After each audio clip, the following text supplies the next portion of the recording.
Vamos começar então com uma nova aula sobre o nosso tema, a vida do Senhor Jesus Cristo. E o nosso tema hoje é continuação do que iniciamos na aula anterior, a tentação do nosso Senhor Jesus. Gostaria de ler alguns versículos no Evangelho de Marcos, capítulo 1, os versículos 9 a 13. Marcos 1, 9 a 13. Se você puder acompanhar a leitura na sua Bíblia, faça-o. Se não puder, tenta guardar esses fatos na sua memória. Naqueles dias, veio Jesus de Nazaré da Galileia e por João foi batizado no Jordão. Logo ao sair da água, viu os céus rasgarem-se e o Espírito descendo como pomba sobre ele. Então foi ouvida uma voz dos céus: Tu és o meu filho, amado, em ti me comprazo. E logo o Espírito o impeliu para o deserto, onde permaneceu 40 dias, sendo tentado por Satanás. Estava com as feras, mas os anjos o serviam. Vamos orar antes de prosseguir? Senhor, nós te damos graças porque é a sua bondade que nos permite reunir uma vez mais, nos permite separar esse tempo para estudar a palavra. Nós sabemos que o Senhor nos falou que conheceríamos a verdade e a verdade nos libertaria. Nós pedimos hoje que esse compartilhar da tua palavra seja libertador para nós, que caiam por terra conceitos errados, pensamentos errados e que os nossos olhos possam ver o nosso amado Deus através do nosso amado Senhor Jesus. É a oração que nós fazemos no nome de Jesus. Amém. Na nossa classe anterior, nós falamos a primeira vez sobre esse assunto, a tentação do nosso Senhor, e chamamos a atenção para um fato de que, embora nas nossas Bíblias em português nós temos uma separação entre esses dois eventos, nós temos a menção do batismo do nosso Senhor num parágrafo, uma separação, e a menção da tentação do nosso Senhor em outro parágrafo. Mas nós sabemos que no original não havia essa divisão entre esses assuntos, tampouco havia os versículos. E se nós lemos esses dois eventos juntos, o batismo e a tentação, nós veremos que eles são dois lados de um mesmo fato. Por um lado, no batismo nós temos a revelação do Deus homem, Jesus Cristo. No outro lado, nós temos a revelação do tentador, ou de Satanás. E a verdade que surge desse fato é a oposição entre o reino dos céus e o império das trevas. Um encontro entre o rei do reino dos céus e o príncipe do império das trevas. Um encontro entre luz e trevas. E nós sabemos que a luz venceu, graças ao Senhor. E nós terminamos na mensagem anterior com um ponto muito importante a respeito da tentação. A tentação é tudo aquilo que nos faz desacreditar da pessoa de Deus por causa da falta de fé na palavra de Deus e nos faz acreditar na mentira de Satanás. E sabemos que Satanás não só é o adversário de Deus, mas ele também é o caluniador, ou o acusador, aquele que mente a respeito de Deus para nós e nos acusa na presença de Deus. Pelo exemplo que o nosso Senhor Jesus Cristo nos mostrou, ainda que ele tenha sido recebido essa revelação que ele é o Filho de Deus, ainda que os céus se abriram, ainda que o Espírito Santo se manifestou de forma corpórea, ainda que aquela voz tenha vindo do céu dizendo, Tu és o meu Filho amado, logo depois disso, Lucas vai nos dizer, estando ele cheio do Espírito Santo, foi conduzido ao deserto. De uma experiência de céu aberto para um deserto. E nós sabemos que nisso reside talvez um dos mistérios da tentação. Por que nós, cristãos, somos tentados?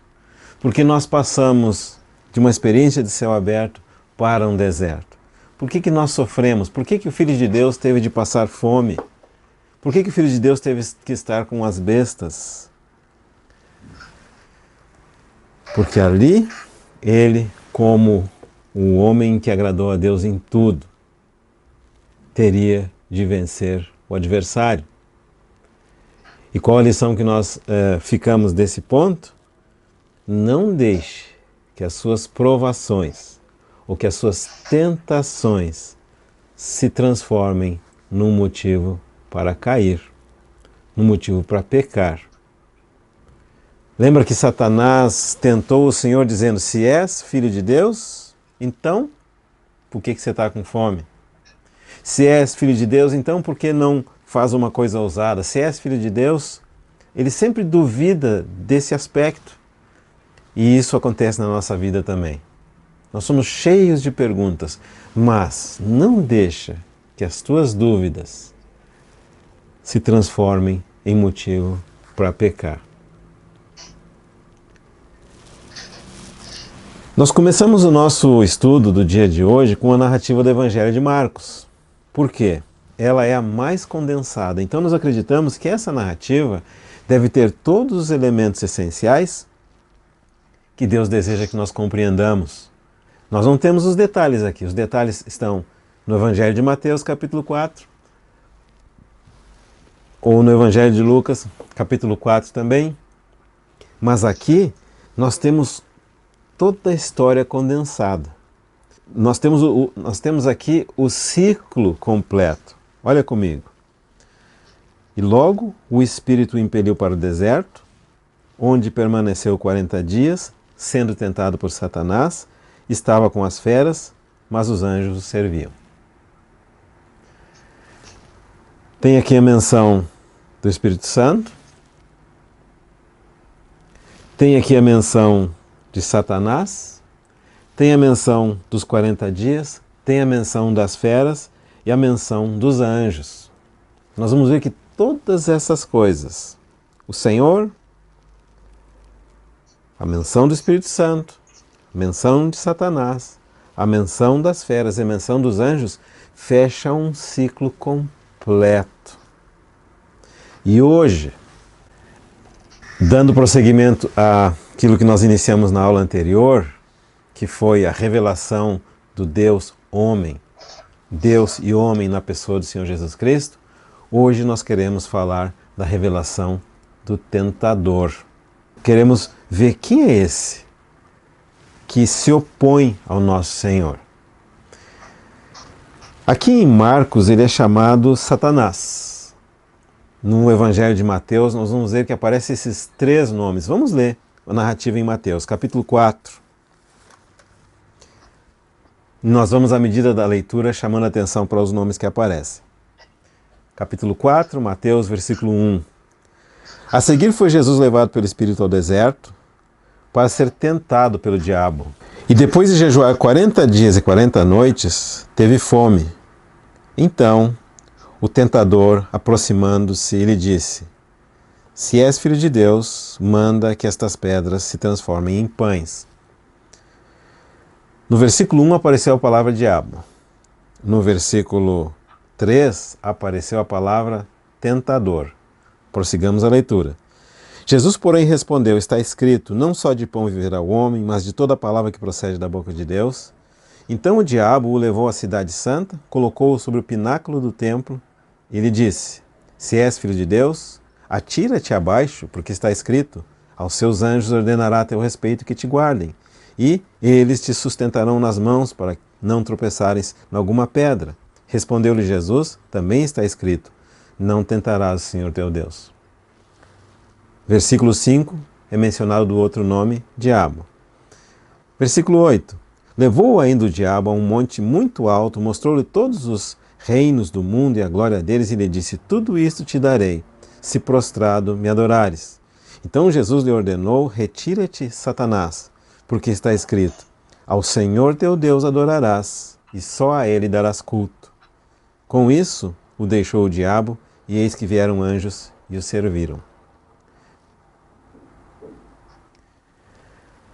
Nós vemos aqui que aquele adversário é chamado diabo no versículo 1, chamado tentador no versículo 3, posteriormente diabo no versículo 5 e no versículo 8, e finalmente, novamente Satanás no versículo 10 e finalmente diabo no versículo 11. Então, o que significa a palavra Satanás? A palavra Satanás, ela vem do hebraico e ela significa adversário ou aquele que se opõe. E a palavra diabo é uma progressão que vai aparecer no Novo Testamento. Além de adversário, significa acusador ou aquele que calunia. Então nós vemos que esse nome, essas denominações dadas ao adversário do nosso Deus, ao nosso inimigo, ao inimigo do nosso Deus, ele foi avançando ao longo da Escritura. No início era somente uma referência a um adversário e gradualmente se tornou um nome próprio, até que quando chega no Novo Testamento é de fato a referência a esse ser que se opõe a Deus, que é inimigo de Deus e que é nosso inimigo. Então agora nós queremos ver esse primeiro significado da palavra, adversário. Em outras descrições, esse adversário é descrito como o maligno, aquele que se opõe ao santo. Deus é o santo. Satanás é o maligno. Deus é bom. Satanás é a personificação do mal. Então, a esse inimigo é dado vários nomes na Escritura. Um deles é Satanás, outro deles é diabo, outro deles é tentador. Outro nome que aparece é o maligno. Assim como Deus é o santo, o adversário de Deus é o maligno. Assim como Deus é aquele cheio de bondade, o adversário de Deus é aquele cheio de maldade. Essa denominação maligno vai aparecer no Evangelho de Mateus capítulo 13. Abra comigo, do versículos 1 ao 4. Naquele mesmo dia, saindo Jesus de casa, assentou-se à beira-mar, e grandes multidões se reuniram perto dele, de modo que entrou num barco e se assentou, e toda a multidão estava em pé na praia. E de muitas coisas lhes falou por parábolas e dizia: eis que o semeador saiu a semear. E ao semear, uma parte caiu à beira do caminho, e vindo as aves a comeram. Essa é a primeira parte da parábola. A interpretação da parábola nos é dada no versículo 18. Mateus 13, 18. Atendei vós, pois, a parábola do semeador. A todos os que ouvem a palavra do reino e não a compreendem, vem o maligno e arrebata o que lhes foi semeado no coração. Esse é o que foi semeado à beira do caminho. Versículo 19. Esse é o que ouve a palavra e a recebe logo com alegria. Nós vemos aqui que a ação atribuída a esse adversário da obra do Senhor é atribuída ao maligno. Nesse mesmo capítulo, versículo 24, temos uma outra parábola. Outra parábola lhes propôs, dizendo: o reino dos céus é semelhante a um homem que semeou boa semente no seu campo, mas enquanto os homens dormiam, veio o inimigo dele, semeou o joio no meio do trigo e retirou-se. E quando a erva cresceu e produziu fruto, apareceu também o joio. Então, vindo os servos do dono da casa, lhe disseram: Senhor, não semeaste boa semente no teu campo? De onde vem, pois, o joio? Ele, porém, lhes respondeu: um inimigo fez isso. Mas os servos lhe perguntaram: queres que vamos e arranquemos o joio? Não, replicou ele, para que, ao separar o joio, não arranqueis também com ele o trigo. Deixai-os crescer juntos, até a colheita. E no tempo da colheita, direi aos ceifeiros: ajuntai primeiro o joio, atai-o em feixes para ser queimado, mas o trigo recolhei-o no meu celeiro. O que nós estamos vendo aqui? Uma ação boa do Senhor, uma ação do inimigo enquanto os homens dormiam, e o resultado que se vê no dia seguinte é que aquela coisa boa que o Senhor fez está mesclada com uma coisa ruim. O Senhor Deus plantou trigo, mas no outro dia tinha trigo e joio. Qual que é a similaridade entre isso e a obra de Deus na criação? Qual que é a similaridade entre isso e a experiência da raça humana? Qual que é a semelhança entre isso e o tema que nós estamos estudando? Da mesma forma como aquele inimigo agiu no campo, produzindo algo ruim no campo, que não havia sido plantado pelo Senhor, da mesma forma o inimigo de Deus tem espalhado morte e sofrimento e engano e mentira. Se há uma chave, se há uma palavra que é chave para compreendermos esse fato, essa palavra é: um inimigo fez isso. Essa palavra pode responder a todas as suas perguntas e dúvidas a respeito de coisas que você não entende que possa ter acontecido com a sua vida aqui nesse mundo. As coisas boas foram todas feitas por Deus. A Bíblia diz que Deus é bom e que toda boa dádiva, todo dom perfeito procede de Deus. Como então, sendo Deus bom, nós temos coisas ruins aqui nessa terra? A resposta se encontra em Mateus capítulo 13, versículo 28. Um inimigo fez isso. O próprio Senhor, no Evangelho de Mateus, capítulo 13, versículo 36, nos dá a interpretação dessa parábola. Então, despedindo as multidões, foi Jesus para casa, e chegando-se a ele, os seus discípulos disseram: explica-nos a parábola do joio do campo.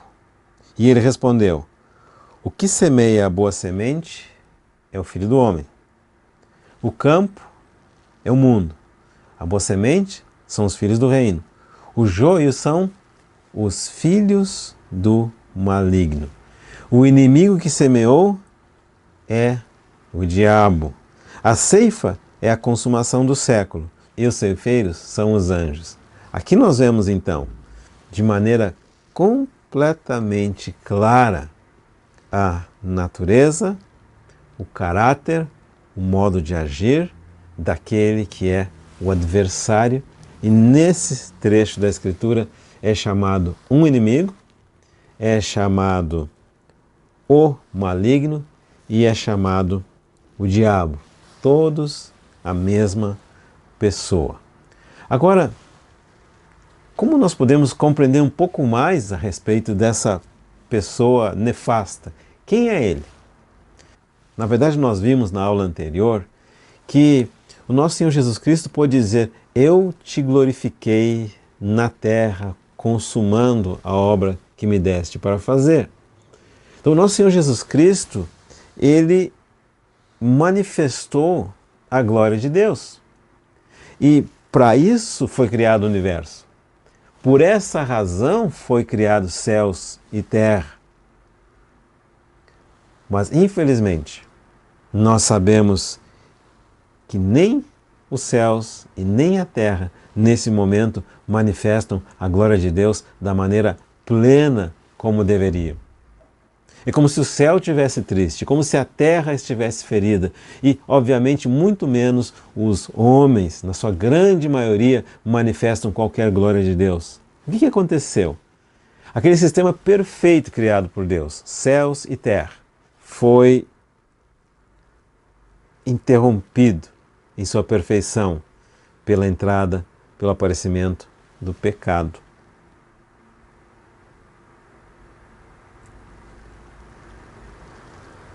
Ao que tudo indica, Se você ler a Escritura com calma, e nós vamos ver isso agora, o universo criado por Deus foi dividido em províncias. E essas províncias foram colocadas a cargo de anjos, como se eles fossem vice-regentes. Nós vamos ver alguns exemplos na Escritura. Nós sabemos, por exemplo, dos anjos atuando em relação às crianças. Abra comigo em Mateus capítulo 18, versículo 10. Vede, não desprezeis a qualquer destes pequeninos, porque eu vos afirmo que os seus anjos nos céus veem incessantemente a face de meu Pai Celeste. Hebreus capítulo 1, versículo 7. Ainda quanto aos anjos, diz: aquele que a seus anjos faz ventos e a seus ministros labareda de fogo. Os anjos são ministros do Senhor, são espíritos ministradores. Agora olha o que diz no versículo 13. Ora, a qual dos anjos jamais disse: assenta-te à minha direita, até que eu ponha os teus inimigos por estrado dos teus pés? Não são todos eles espíritos ministradores, enviados para serviço a favor dos que hão de herdar a salvação? Vemos novamente aqui a realidade dos anjos, a existência dos anjos, a responsabilidade dos anjos, alguns com relação a crianças, outros com relação a adultos, e aqui fica claramente dito que esses anjos eram ministros de Deus, servos de Deus, enviados rapidamente para servir a favor daqueles que são os herdeiros da salvação. Então nós vimos anjos de crianças, anjos que servem adultos, anjos a serviço daqueles que são herdeiros da salvação, e a Bíblia vai mencionar também anjos que são responsáveis por nações inteiras. Abra comigo no livro de Daniel. Daniel capítulo 10, versículo 13. Daniel 10, 13. Mas o príncipe do reino da Pérsia me resistiu por 21 dias, porém Miguel, um dos primeiros príncipes, veio para ajudar-me e eu obtive vitória sobre os reis da Pérsia. Está vendo aqui, esse príncipe do reino da Pérsia era um anjo que se opôs a Miguel, que também é um anjo. Nesse mesmo capítulo de Daniel 10, versículo 20, e ele disse: sabes por que eu vim a ti? Eu tornarei a pelejar contra o príncipe dos persas, e saindo eu, eis que virá o príncipe da Grécia. Está vendo aí um príncipe sobre a nação Pérsia, outro príncipe sobre a nação Grécia, e agora, no versículo 21, vai falar de outro príncipe do povo de Israel. Mas eu te declararei o que está expresso na Escritura da verdade: ninguém há que esteja ao meu lado contra aqueles, a não ser Miguel, vosso príncipe. Então nós vemos que as diferentes regiões do mundo habitado são governadas por esses anjos que são príncipes de nações inteiras. E eles governam sobre essas nações, influenciando para bem ou para o mal as ações dos homens aqui na Terra. Não só isso, eles são extremamente organizados. Abra comigo no livro de Apocalipse, no capítulo 12. Apocalipse 12, 7. Houve peleja no céu. Miguel e seus anjos pelejaram contra o dragão. Também pelejaram o dragão e seus anjos. Todavia não prevaleceram, nem mais se achou no céu o lugar deles. Você está vendo aqui Miguel e os seus anjos. E também o dragão e os seus anjos. Então nós vamos ver que existe toda essa hierarquia dos seres espirituais. A Bíblia vai falar de governos, de autoridades, de principados. Abre comigo em Colossenses capítulo 1, versículo 16. Colossenses 1, 16. pois nele foram criadas todas as coisas, nos céus e sobre a terra, as visíveis e as invisíveis, sejam tronos, sejam soberanias, quer principados, quer potestades, tudo foi criado por meio dele e para ele. Está vendo aí a menção então de tronos, soberanias, principados, potestades. Efésios capítulo 1, versículo 21. Efésios 1, 21. Acima de todo principado e potestade, e poder e domínio, de todo nome que se possa referir, não só no presente século, mas também no vindouro. De novo, menção dessa hierarquia, dessa organização de autoridade, de poder, de soberanias e sobre eles príncipes. Então nós vamos ver que Satanás seguramente era um desses príncipes. E ele provavelmente foi colocado como vice-regente da terra e a sua vizinhança. Vamos ver uma comprovação disso no Evangelho de Lucas, no capítulo 4, versículo 6. Disse-lhe o diabo: dar-te-ei toda esta autoridade e a glória destes reinos, porque ela me foi entregue, e a dou a quem eu quiser. Você vai perceber que o nosso Senhor Jesus Cristo não contestou essa afirmação de Satanás. E nela é revelado que, de fato, Satanás era um desses príncipes, a quem foi dado soberania e autoridade sobre o nosso planeta e tudo que nele há, e provavelmente a circunvizinhança do mesmo. E ele disse que a glória de todos os reinos do mundo lhe pertencia. E nesse momento em que ele estava confrontando o nosso Senhor Jesus Cristo, ele ainda possuía essa autoridade. E isso então revela a natureza do tentador. Isso revela a natureza de todas as tentações que ocorreram desde antes da vinda do nosso Senhor Jesus Cristo ao mundo, até a segunda vinda do nosso Senhor Jesus Cristo ao mundo. Todas as tentações têm como origem a obra desse príncipe. Em outras passagens, o Senhor vai falar claramente: todas as obras de tentação que jamais foram infligidas ao homem, desde o jardim do Éden, lá no Gênesis, até o livro de Apocalipse, que fala da volta do Senhor, são todas obras desse príncipe deste mundo. Ele é o diabo, ele é o adversário, ele é o inimigo, ele é o maligno, ele é o tentador. E agora, o nosso Senhor Jesus Cristo vai desnudar a sua personalidade, sua função, e vai mostrar claramente quem é ele. Abra comigo no Evangelho de João, capítulo 12, versículo 31. Chegou o momento de ser julgado este mundo, e agora o seu príncipe será expulso.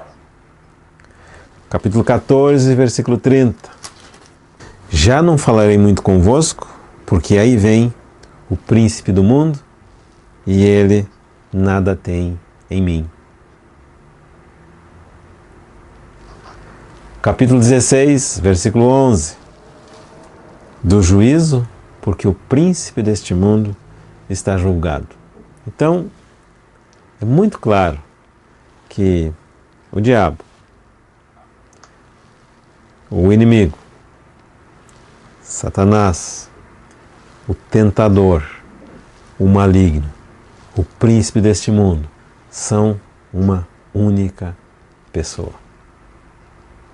Agora, o que acontece para que este príncipe, que ocupava uma posição tão exaltada na presença de Deus, um dia se torne esse adversário de Deus. A Bíblia vai dizer que é o pecado. De alguma forma se achou o pecado nele e ele caiu daquela posição exaltada para a posição mais baixa de todos. Abra comigo em Lucas capítulo 10, versículos 17 e 18. Então regressaram os 70 possuídos de alegria, dizendo: Senhor, os próprios demônios se nos submetem pelo teu nome. Mas ele lhes disse: Eu via Satanás caindo do céu como um relâmpago. Então o Senhor fala que, de alguma forma, aquele príncipe exaltado, tão poderoso, por causa do seu pecado, foi lançado do céu para fora da presença de Deus. Deve ter havido algum momento na história passada em que aquele príncipe pecou e caiu. Há relatos de anjos que pecaram e caíram. Abre comigo no livro de Pedro. 2 Pedro capítulo 2, versículo 4. Ora, se Deus não poupou anjos quando pecaram, antes, precipitando-os no inferno, os entregou a abismos de trevas, reservando-os para o juízo. Judas, versículo 6.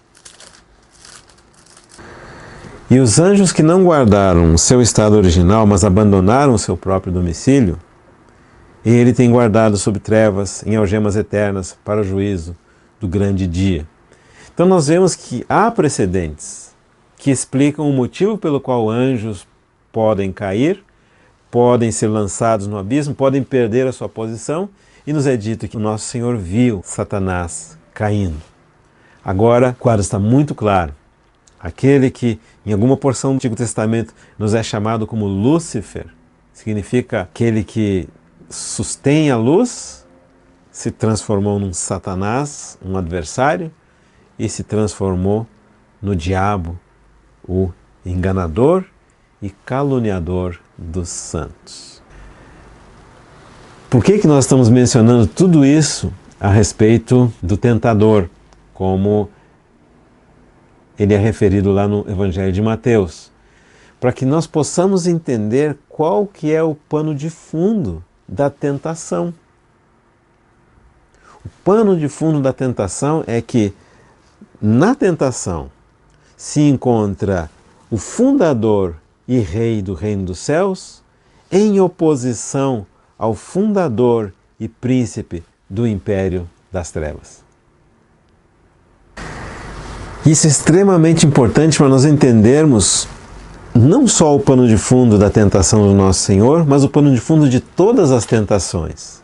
Sempre que ocorre uma tentação, é aquela tentativa do inimigo de Deus de difamar o nome de Deus perante os homens e difamar os homens perante Deus. Algumas pessoas acham que nós não devemos falar sobre o inimigo. Isso é um engano. Eles alegam que nós devemos falar somente sobre o Senhor. Mas, na verdade, nós devemos falar sobre tudo que a Bíblia fala.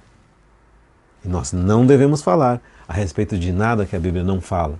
E a Bíblia fala claramente que todo o mal tem origem nesse personagem. E fala que todo o bem procede de Deus. E quando se encontra o nosso Senhor Jesus Cristo perante o tentador, nós vamos ver que a vitória do nosso Senhor Jesus Cristo será também a nossa vitória. E por isso nós vemos a importância desse evento na vida do nosso Senhor, que foi mencionado nos 3 evangelhos. Nos 3 mencionaram esse evento tão importante em que o reino dos céus se defronta com o reino das trevas. E graças a Deus, quando nós vemos até o fim desse trecho, nós sabemos que o reino dos céus venceu. Abra comigo no Evangelho de João, no capítulo 1, versículo 1. No princípio era o Verbo, a palavra. E o Verbo estava com Deus e o Verbo era Deus. Ele estava no princípio com Deus, todas as coisas foram feitas por intermédio dele e sem ele nada do que foi feito se fez. A vida estava nele e a vida era a luz dos homens. A luz resplandece nas trevas e as trevas não prevaleceram contra ela. Está vendo aqui? Quando o nosso Senhor Jesus Cristo veio, ele era a luz. Inevitavelmente, a vinda da luz provocou a revelação das trevas. Nós teremos oportunidade ao longo do nosso estudo sobre a vida de Cristo de ver como, por onde o nosso Senhor Jesus Cristo andava, com muita frequência, o submundo do mal, os demônios, os espíritos malignos e, nesse caso, o próprio diabo se levantavam na presença da luz. As trevas não podem ficar ocultas. Graças a Deus por isso. Houve um homem enviado por Deus, cujo nome era João, versículo 6. Ele veio como testemunha para que testificasse a respeito da luz, a fim de todos virem a crer por intermédio dele. Ele não era a luz, mas veio para que testificasse da luz, a saber, a verdadeira luz, que vinda ao mundo, ilumina a todo o homem. Até esse momento, na história da humanidade, conforme ela nos é retratada pelo relato da Bíblia, o adversário tinha se mantido em oculto. Apareceu vez por outra com alguma nuance de manifestação, mas, na verdade, somente quando o Filho de Deus, o Rei do Reino dos Céus, veio a essa terra, então o adversário, o príncipe desse mundo, não pôde ficar oculto. A luz chegou, as trevas tendem a se dissipar. Isto é boas novas. Isso é o Evangelho. E por isso nós damos graças ao nosso Deus.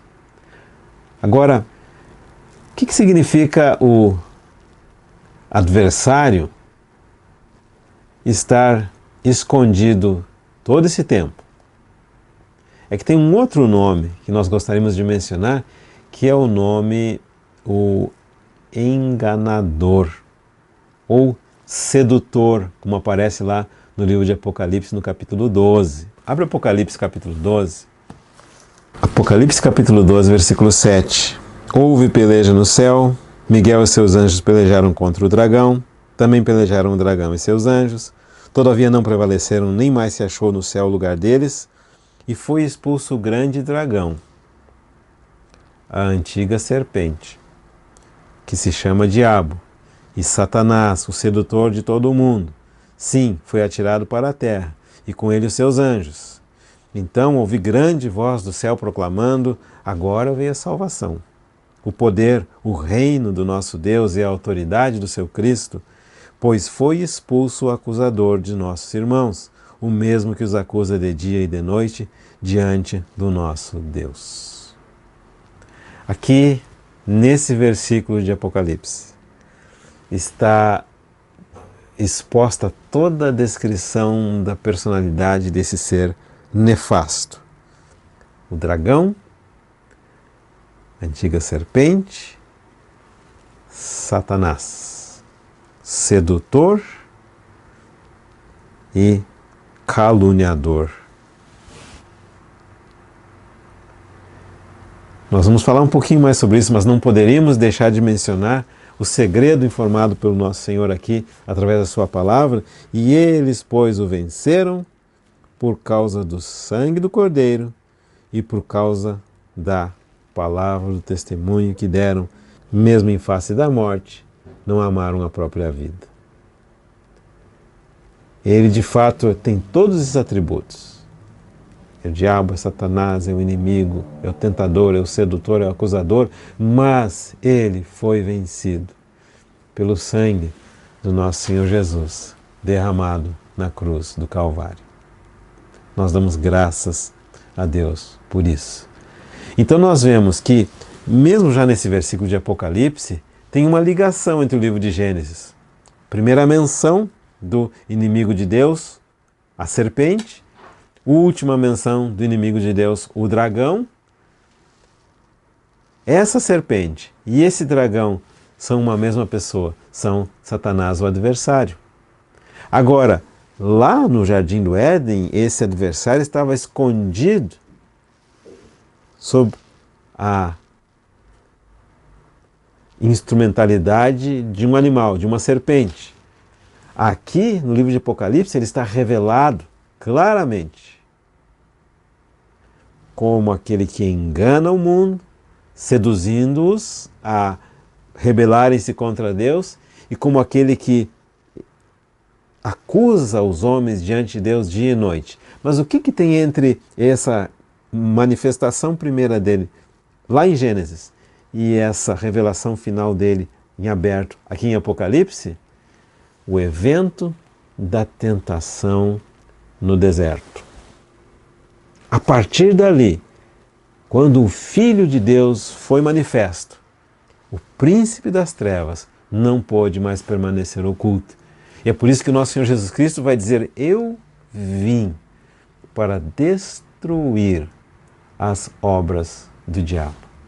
Por essa razão, a importância, a necessidade e a tentativa de todos os poderes do inferno de fazer o nosso Senhor Jesus Cristo cair daquela posição de santidade em que ele se encontrava. De fazer o nosso Senhor Jesus Cristo ceder à tentação e usar a sua vontade, não para fazer a vontade de Deus, mas fazer aquilo que lhe interessava. Se o nosso Senhor Jesus tivesse cedido a essa tentação, se ele tivesse caído na cilada do adversário, não haveria salvação nem para mim, nem para você. Mas graças a Deus, o nosso Senhor foi fiel a Deus. O nosso Senhor não ultrapassou os limites que lhe foram atribuídos por Deus. Ele somente usava o seu poder de decisão e de vontade para fazer a vontade do Pai. E nisso reside um significado mais profundo da vitória do nosso Senhor na tentação. E isso nos faz, obviamente, voltar àquilo que aconteceu lá no livro de Gênesis. Lá em Gênesis, o primeiro Adão teve um encontro com a serpente. Aqui, no Evangelho de Mateus, de Marcos e de Lucas, o último Adão teve um encontro com o tentador. Lá em Gênesis, o primeiro Adão falhou, como nós veremos. Em Gênesis, o primeiro homem falhou. Em Mateus, Marcos e Lucas, o segundo homem venceu. E por essa vitória, ele pôde dar início a toda uma nova humanidade. Uma humanidade que vence o pecado, que vence o maligno por causa do poder de uma nova vida, uma nova criação em Cristo Jesus. Vamos ver um pouquinho do que aconteceu lá em Gênesis. Abre comigo, Gênesis capítulo 3. Gênesis 3:1. Mas a serpente, a mais sagaz que todos os animais selváticos que o Senhor Deus tinha feito, disse à mulher: é assim que Deus disse, não comereis de toda a árvore do jardim?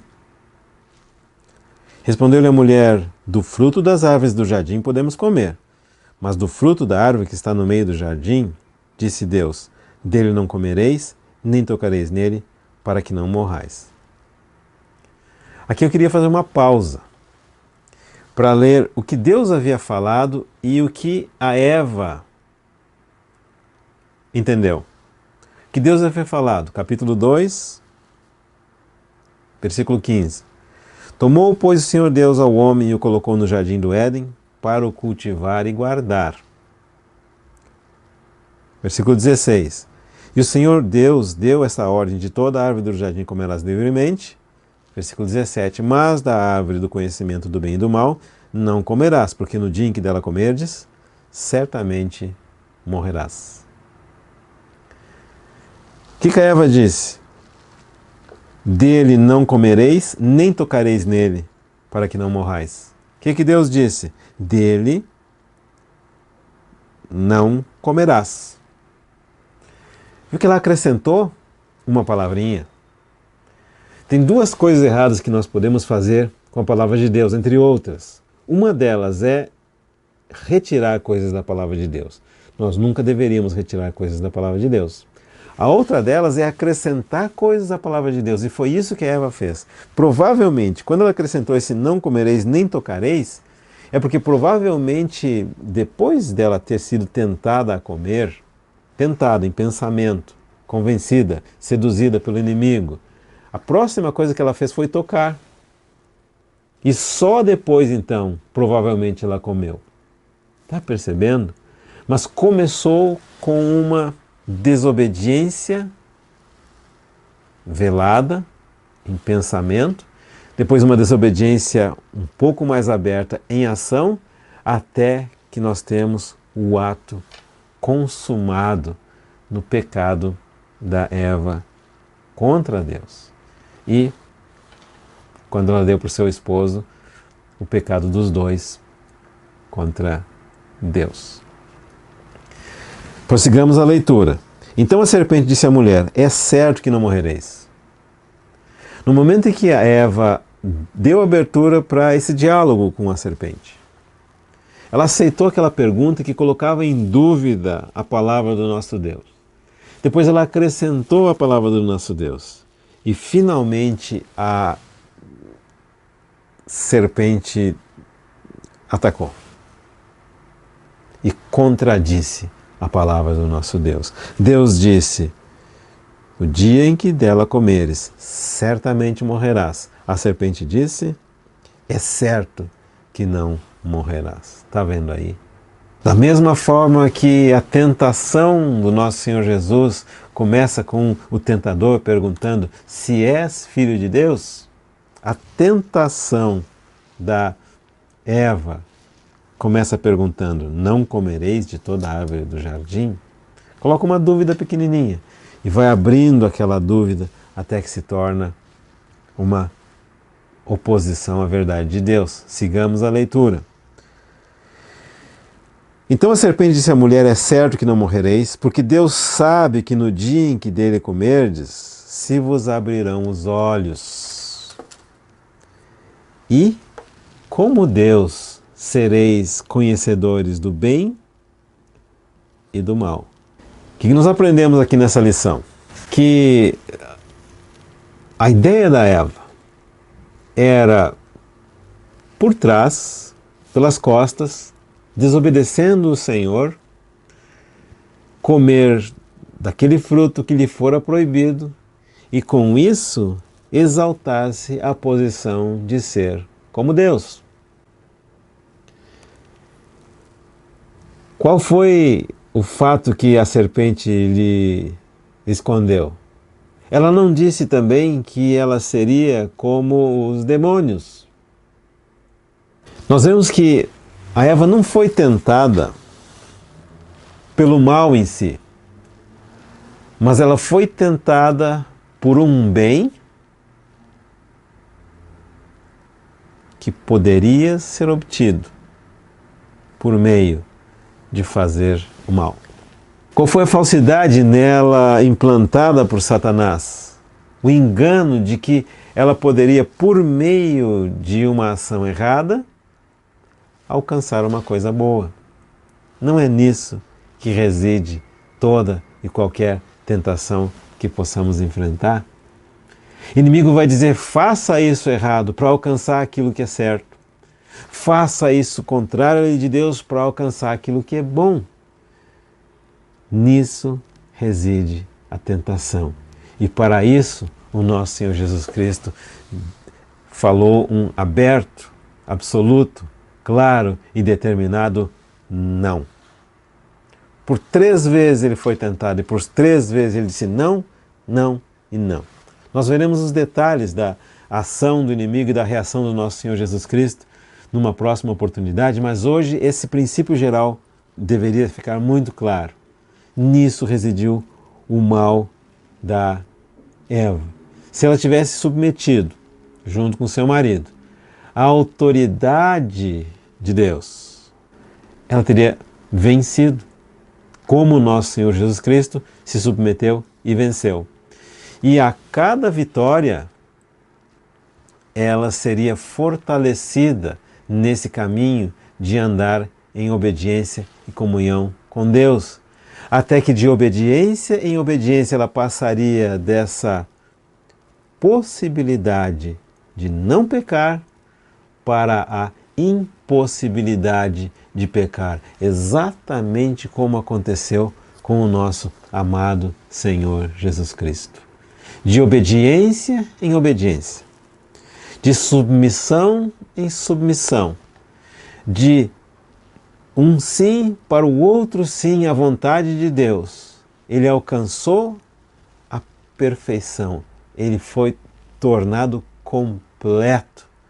E por meio do sofrimento causado a si mesmo, por não fazer a sua própria vontade, mas fazer a vontade de Deus, por meio desse sofrimento, ele foi aperfeiçoado. E por isso um dia ele pôde comprar a salvação para você e para mim. Ele pôde nos redimir. E por meio dessa redenção, depois de ter passado pela morte, pelo fato de não ter pecado, ter ressuscitado e ascendeu aos céus, ele pôde derramar essa mesma vida para você e para mim e para todos aqueles que creem na obra do Senhor Jesus realizada na cruz do Calvário. Com o fato da Eva ter comido do fruto proibido, entrou pecado no mundo. Com o fato de ter entrado o pecado no mundo, entrou a morte no mundo. A serpente prometeu para Eva que ela conheceria o bem e o mal. Mas ela prometeu para Eva que ela conheceria o bem e o mal como Deus. Mas omitiu o fato de que a Eva conheceria o bem e o mal como os demônios o conhecem. O plano de Deus era que o homem, a partir do bem, pudesse vir a saber como seria o mal.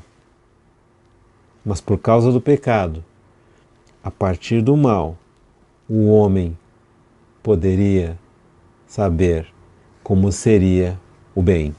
Ou seja, ao invés de o homem perceber o mal daquela posição elevada no bem, o homem percebeu o bem daquela posição muito baixa, no profundo do abismo do mal. E essa é a história de como o homem pecou, por meio do pecado entrou a morte, e de como ele foi expulso do paraíso. Nesse momento, o paraíso se transformou num deserto. E isso explica por que o nosso Senhor Jesus Cristo foi impelido para o deserto. Porque lá, o último Adão, o segundo homem, iria enfrentar a mesma batalha que o primeiro homem falhou em enfrentar. Lá no Éden, o paraíso se transformou num deserto. Lá na tentação do nosso Senhor Jesus Cristo, o deserto abriu a porta para o paraíso. O Senhor Jesus Cristo disse: eu vim para destruir as obras do diabo. Por causa da obra do nosso Senhor Jesus Cristo, nós, que como parte da raça humana fomos privados do paraíso, agora, por causa dessa obra maravilhosa, porque o Senhor foi ao deserto, porque o Senhor foi tentado e porque Ele foi vitorioso na tentação, temos acesso, sim, ao paraíso.